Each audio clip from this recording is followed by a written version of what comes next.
O ito guys, I'll show you ang gagawa ako ng chicken sisig ha. My style, okay? Ilagay ko ng inuna ko muna ang yung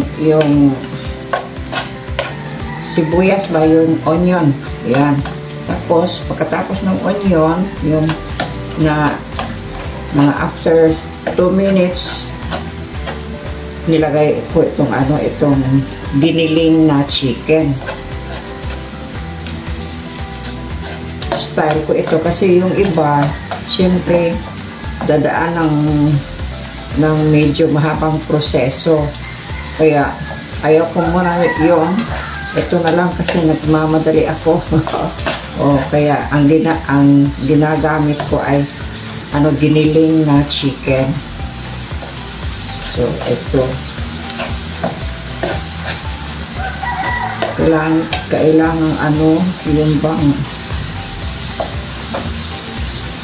i-separate mo yung kasi dumidikit kasi ito sila eh.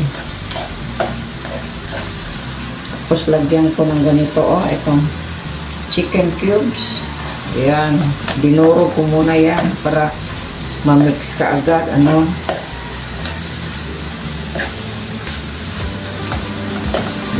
mamiyang konti. Pwede na itong lalagyan ng mga spices, yung mga timpla ba, kasi may nakahanda na akong timpla na meron akong chili, lalagyan ng chili konti, no? Depende kasi yan, wala akong yung pepper na fresh, tsaka cayenne pepper, kung kunting-kunti lang. Tapos lalagyan ko ng yung oyster sauce. Ayan, oyster sauce. Tapos lalagyan ng yung soy sauce, kunti lang din. Tapos lalagay ko ito mamaya, itong paprika na malalaki, yung bang bell pepper ba.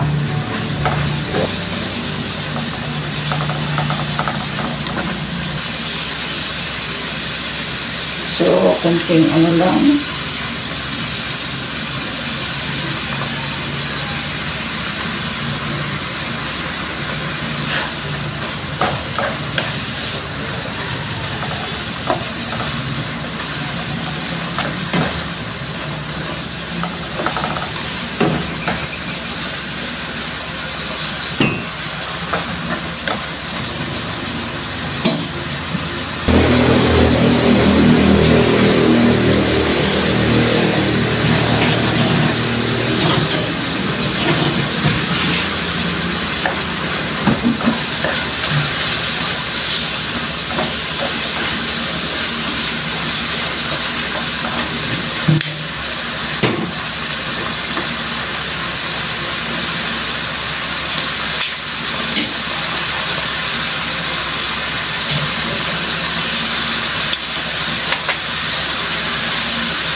Saka kunting soy sauce.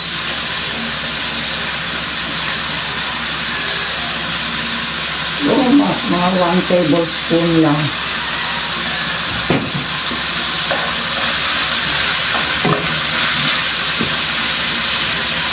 Tapos ito na ngayon ang bell pepper.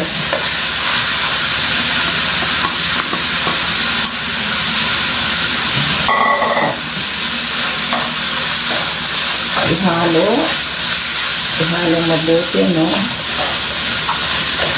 Wala akong pula, yung bang bell pepper na pula, green lang ang nakuha ko. Kaya pareho din naman yun, di ba? Kaya lang yung pula ang gagamitin natin, medyo makulay, magandang tingnan, no? Pero okay din to, masarap din naman to eh.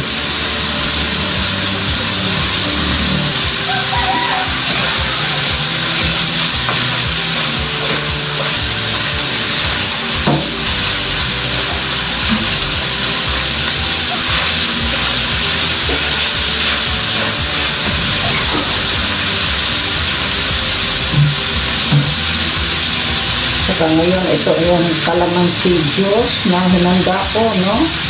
Ayan, 4 na calamansi ito.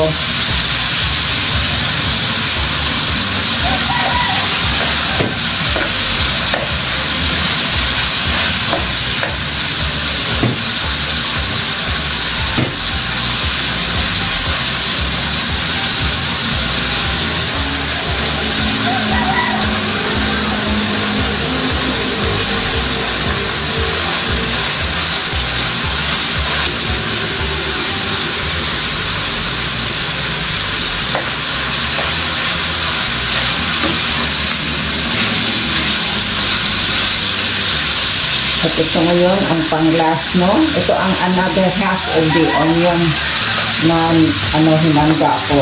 Kasi kanina, nilagyan ko na ito ng onion, yung kalahati ba? Tapos ito na ang pang-last. Kasi mas masarap, mas crispy ang onion pag ilagay mo sa sa yung panghuli ba? Pang-last ba? O ito na. Yan. Kasi in a few minutes, tapos na ito.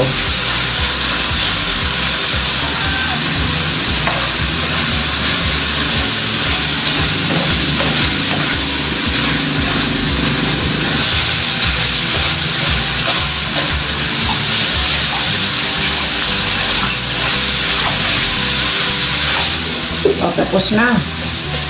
Yan, masarap na yan. Tikman ko muna. Baka hindi nga masarap.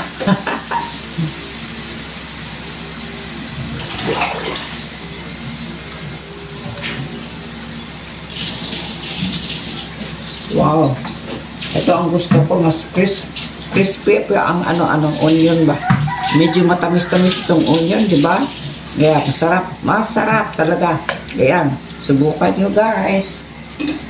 So, thank you for watching.